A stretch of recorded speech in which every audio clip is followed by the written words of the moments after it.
The bullets came flying. I see little children, my own grandchildren, are in the line of fire. I've lived a life for 40 years and now I feel that now is the time to stand up and be counted. A lot of these kids have been through more than most adults would in 60, 70 years of living. For a young person to be out on the street and witness one of their friends die in front of them is not something that most adults will ever experience. We were overjoyed. To get a donation of this quality and this quantity in one go is phenomenal.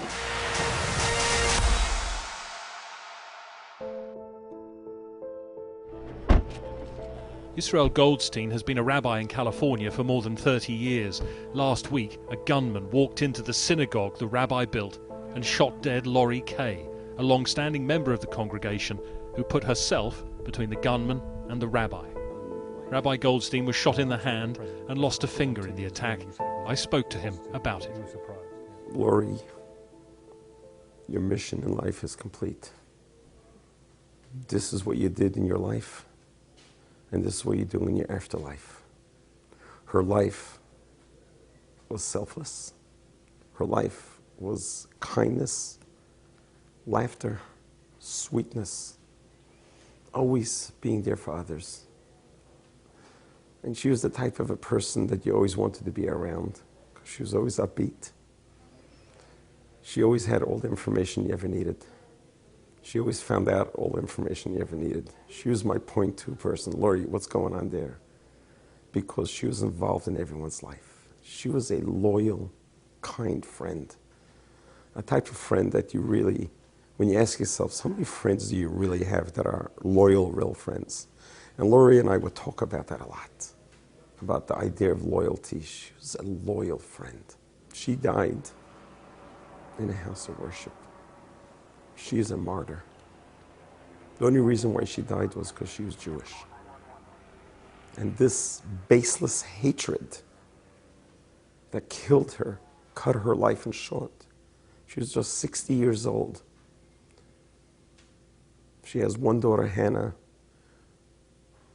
She looked forward to walking her down the aisle. We spoke about it, we laughed about it, how I'll be officiating at Hannah's wedding.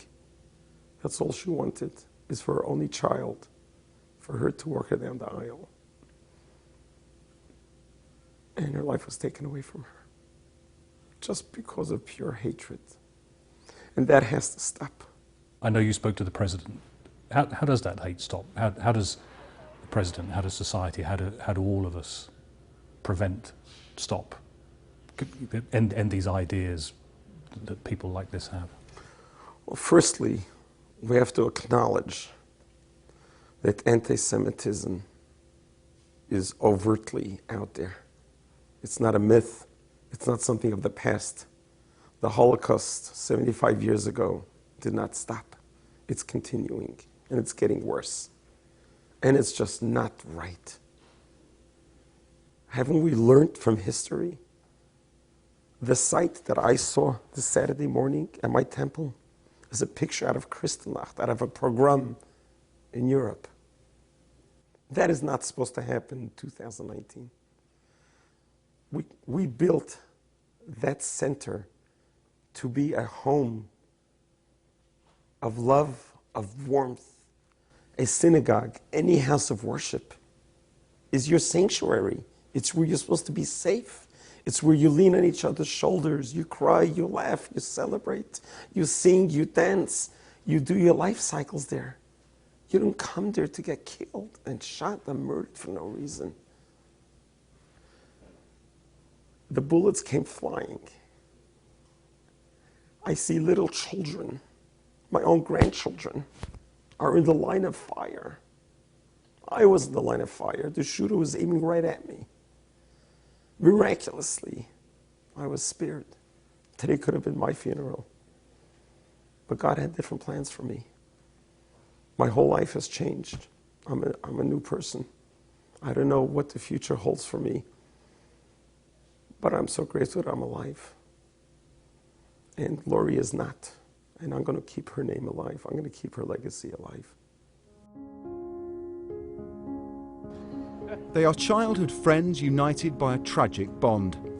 As haemophiliac children at Treloar College in Hampshire in the 70s and 80s, they were infected with HIV or hepatitis C in contaminated blood products dispensed at an NHS-run clinic. They are among just 16 out of 86 boys still alive. When Steve Nichols gave evidence to the public inquiry, he made good on a 40-year-old promise. I've lived a lie for 40 years and now I feel that now is the time to stand up and be counted, and I felt obliged to stand up for all my friends and all the other attendees at Treloar College in Alton. 86 haemophiliac boys attended, only 16 survived today, and I'm lucky enough to be one of the 16. An astonishing number. Is that hepatitis C and HIV ultimately that caused most of those deaths? Both. Various strains of hepatitis, HIV and VCJD was all pushed through that college to schoolboys between the ages of 8 and 16. We were clean young boys. You will hear the expression PUPs, previously uninfected patients, virgin haemophiliacs. Basically, we were guaranteed to be clean. We were all prepubescent, we'd never been sexually active, we'd never been exposed to drugs, and none of us had ever taken alcohol. They guaranteed our blood was clean, so they could inject us and test us as and when required. You believe there was a deliberate trialling of these blood factor products? Absolutely, I do. It was weekly, fortnightly, they were taking blood. We were never told why, and it was large quantities of blood for testing for various diseases, various infections. You've lost so many friends. How important is it to you that this inquiry pursues that line of investigation? Absolutely. I'm standing here today not only representing myself and putting my own personal views across, but I feel compelled to put the views across of the 69 boys that are no longer with us and tell their story. And I think I've told it today. Haemophiliacs were getting ill, they were starting to die, and the link between haemophilia, hepatitis and HIV had been made, and we realised that this is serious and it's highly likely that this is going to affect us, and some of us are not going to come out of this alive. And we made a pact that when it does hit the fan, and it will hit the fan, the persons or the people who are left would stand up and tell the story as it was and tell the truth and hopefully get justice for all the boys that died. You feel like you've done that today? Absolutely, I do, yes. Think they'd be proud? I hope so. I hope so. We lived together, we ate together, we learnt together, we played together, we grew together. They were more than friends, they became like brothers, like peers, siblings even. So that bond is much greater than friendship, it will never be broken. 4 of the 16 here today, there should be 89. We've discovered that a growing number of children are being excluded from mainstream education for drugs and violence. Why did you get excluded from your previous school? Throwing a rock at a teacher. Throwing a rock? What kind of drugs were you taking? Weed, cocaine. Hands up if you think it's easy to get drugs. We've been given rare access to 2 pupil referral units, known as PRUs, which are set up to educate excluded children. The truth is, behind each person that comes to us, there's a story. And I think our job here, rather than just continuing where they left off from in a mainstream environment, as in straight into an English lesson, straight into a maths lesson, straight into a science lesson, isn't going to work, and it hasn't worked, which is largely why they're here in the first place. So it's about trying to rewind that story and strip back some of those layers to identify the root cause of some of the problems. Particularly bereavement, loss of a parent, I think is a common issue that we come across. And those young people from single parent families, particularly when there's no positive male role model, often either try and be that man of the house themselves or seek a sense of belonging from elsewhere.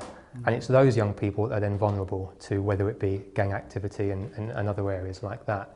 So, yeah, I mean, like I say, bereavement, low self-esteem, issues around friendship and family, whether it be drugs as well. There are a few common themes there when you strip back that you can identify that are areas that we can change and we can better with time. Yeah. And looking at the scale of the problem, I mean, how would you define how big the trauma, if you like, that they've been through, a lot of these kids, just to sort of put it into perspective, if you like, of what some of these kids have been through? I think a lot of these kids have been through more than most adults would in 60, 70 years of living, if I'm being honest. I think that for a young person to go to bed one night and wake up in the morning and one of their parents had passed away in the same house that they were in, or for a young person to witness the levels of domestic violence that they may witness taking place in home, or for a young person to be out on the street and see one of their friends, witness one of their friends die in front of them, is not something that most adults will ever experience. And when we understand that, and when we, like I said before, strip it back to really identify the traumatic events that they've been through, I'm not saying it excuses the behaviour we see later in school, but it sure as hell provides some form of reasoning as to why a young person may behave in a way that's not considered normal. Do you think that mainstream schools could do more, are able to do more, to actually deal with some of those challenges before it gets to this stage? I think the sad truth is that mainstream schools want to do more. And I think the issue is that from a resource perspective, it's just not always possible. And that's sad because we're talking about the lives of young people. I'm here in Sri Lanka almost 2 weeks on from the Easter Sunday bombings against churches and hotels that left almost 250 people dead. A massive investigation is underway with a number of suspects still on the loose. A key line of inquiry is the links between the suicide bombers and Islamic State. I spoke earlier to the President. So do you think there could be a foreign mastermind behind this attack? It's not a homegrown plot. පැහැදිලිව විදේශීය සැලසුම්කරුවෙක් සිටින්න ඇතැයි කියලා විශ්වාස කරන්න පුළුවන්. මේ තරම් සිදුවීම් වලදී ඔබ සඳහන් කළා වගේම ඔවුන් දුරකථනයෙන් කතා කිරීමත් ඔවුන් පුහුණු වලට යෑම ඔවුන්ගේ නායකයින් නිකුත් කර ඇති ප්‍රකාශ මේ නිසා විදේශ සැලසුම්කරුවෙකු උපදෙස් ලැබෙන්නට ඇති. සමහර විට ඔවුන් කතා කරන්න ඇත්තේ ඉතා පැහැදිලිවම ජාත්‍යන්තර නායකයින්ට වෙන්න පුළුවන් ඔවුන් උපදෙස් දෙන.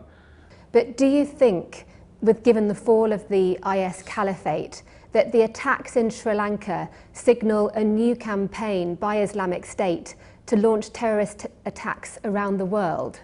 ඔව් ඇත්තටම IS සංවිධානය මීට පෙර අවුරුදු වල විශේෂයෙන් IS සංවිධානය හුඟක් ශක්තිමත් වෙලා සිටපු කාලේ 2016 17 වුන් පහර දුන්නේ ප්‍රබල රටවල් වලට යුරෝපය එංගලන්තය ඒ නිසා මේ ඔවුන්ගේ අලුත් සැලසුමක් හෝ අලුත් අදහසක් තුල සිදුවෙන දෙයක් වෙන්න පුළුවන් නැතයි කියලා සැක හිතන්න පුළුවන්. මට දෙන්න තියෙන එකම පණිවිඩය මගේ මේ නිදහස් සාමකාමී රටක් සඳහායි ප්‍රහාරයන් එල්ල කිරීමෙන් වළකින්න කියලයි.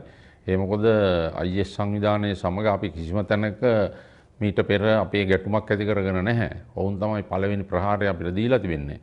ඒ නිසා ඔහුට කරන මම ඉල්ලීම අපි වගේ සාමකාමී නිදහස් රටක. One of our regular faces here on Sunrise, Michael Booker from the Daily Express. He's been writing about a very personal experience, and that is his father's battle with motor neurone disease, a horrible disease which slowly weakens the muscles in the body, including those used for breathing. Well, Michael says the experience made him question the idea of assisted dying. He couldn't put his socks on, he couldn't shave. I mean, there was one time when I was helping him shave, a few weeks before he went into the hospital for the last time, and he was saying, look, I can't do this anymore. I hate this. And it was horrible to see him like that, because he was so full of life. And it was upsetting my mother, it was upsetting all of us. But he hated it. But at the same time, he'd talk about how he wanted to end it. Now, as I said, it has helped me question assisted dying and what happens with that. But it's not to say that he would have taken up the option. If the option had been there for him, I think it would have been a comfort for him. And I think that's the point I was trying to make in the piece, or I'd like to, if I did an expanded piece, is no one wants to die. No one wants to die.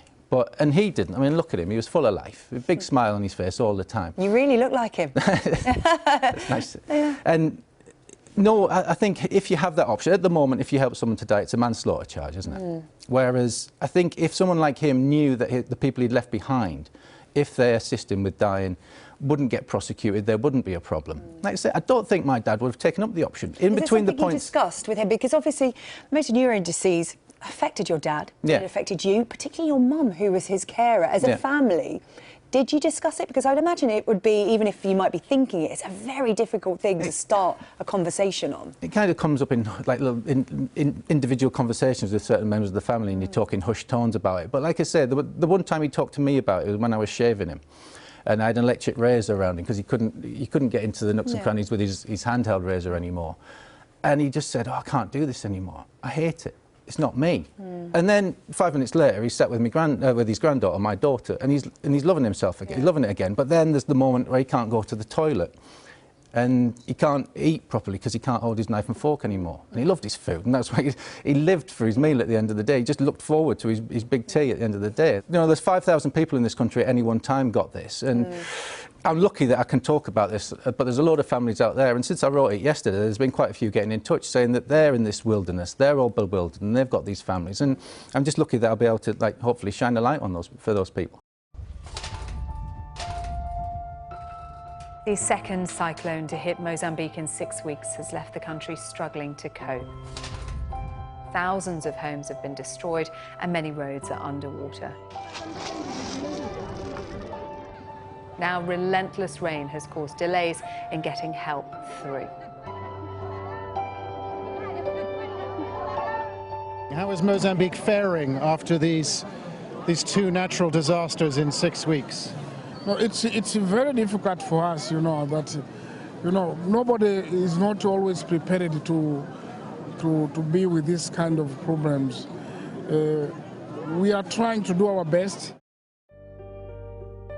While sitting on a tranquil beach in northern Cyprus 3 years ago, the writer Christi Lefteri was struck by the realisation that a short hop across the water, the war in Syria, was tearing that country apart. She travelled to Athens as a consequence to volunteer in a women's and children's centre, a decision that allowed her to witness firsthand the resilience of the human spirit there.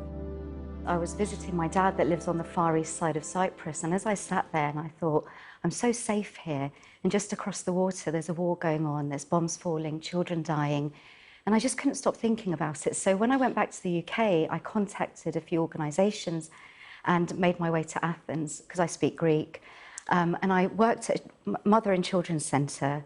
Well, it was actually a women's and children's centre, and the women and children were coming from the camps to the centre to have warm showers. There was a play area for the children to play, and there was an area for new mothers. And often some of these young babies were born on the journey. So it was my job to just be there for them, help as much as I could. But the more I was there, and the more I understood about the traumas that people had been through, the sadness, the loss, it really kind of got inside me. And it just kept going round in my head. And I realised that perhaps I might want to write about this. So I started to interview people in the square. I started to visit. Were they happy to do that? Were they happy to talk about it? Some people were. I actually realised that many people wanted to tell their stories. You know, I'd ask people, how did you get here? What was your journey? And I realised that a lot of people actually wanted to be heard. Of course, there were language barriers. There were some people that spoke English, but I also had a translator who worked with me at the centre. And I just really felt that people wanted to be heard. Yeah. And what common denominators emerged? Were there themes that you could identify after a while, or was each story different? The stories were different, of course, but, you know, it was just this sense of displacement, profound loss, and this idea of how do you continue with your life when you've lost so much, and what happens with the way you are with the people you care about the most in the world when you've suffered so much trauma. So I heard stories about people that were trying to reconnect with their families, or people that could no longer speak because they'd suffered so much loss. So all these kind of experiences and stories got into my mind. I remember there was a little baby at the centre that he'd just been born. He was absolutely tiny, to the point where he looked like a little twig. And the mother was so traumatised that she couldn't produce milk, and the baby wouldn't take the formula. So we were worried that the baby was going to die. And so all we could do was just offer her tea and biscuits. We didn't have a food licence, so we offered her tea and biscuits. We sat with her. She didn't want to talk. She would just sit there and stare into space. But we sat there with her every day. She had a warm shower every day. We gave her tea and biscuits every day, and eventually she started to produce milk. The baby started to feed, and after a few days, his eyes opened to the world. And it was that kind of experience of seeing that baby open his tiny little eyes to the world, after we'd been so afraid that he might die, that kind of made me understand that kind of resilience of the human spirit, the strength that we actually do have, and what happens when we work together as well. A mystery benefactor has given designer clothes worth around £50,000 to a charity shop in Kent. The items were left at the Mine store in Tunbridge Wells. I spoke to the manager, Alison Homewood, about the surprise donation. We were overjoyed. Any donation is gratefully received, and that is what has kept us here for 20 years. But to get a donation of this quality and this quantity in one go is phenomenal. Oh my goodness, you look beautiful. Some of the stuff inside there is worth, thousands of pounds. How did you react to that? It was just great. Yes, so we then have to spend quite a long time looking up the prices of it, because despite what people think, we don't pluck a figure out of the air. We have to see what it's sold for originally on the website of the designer, if it's still available, where it is available, and then we look on various online auction sites to see what people will actually pay for the item. It's been absolutely incredible. We've had a lady came in on Saturday and her daughter had seen us on the website in Australia, and she had told her mum to come down and buy a dress, and her mum dutifully bought a dress for a couple of £100. Somebody came down from Cambridge, and it's just been great. The word has spread, and the important thing is, hopefully, when this has all calmed down a little bit, we're on people's radar now. They didn't know we were here, now they do, and they've all said, oh, we will be back. Now we know the amazing stuff you have, not just these items, but the stock generally in our shop is of a very, very high quality, and now people have appreciated that, know where we are, they've all said they're going to come back.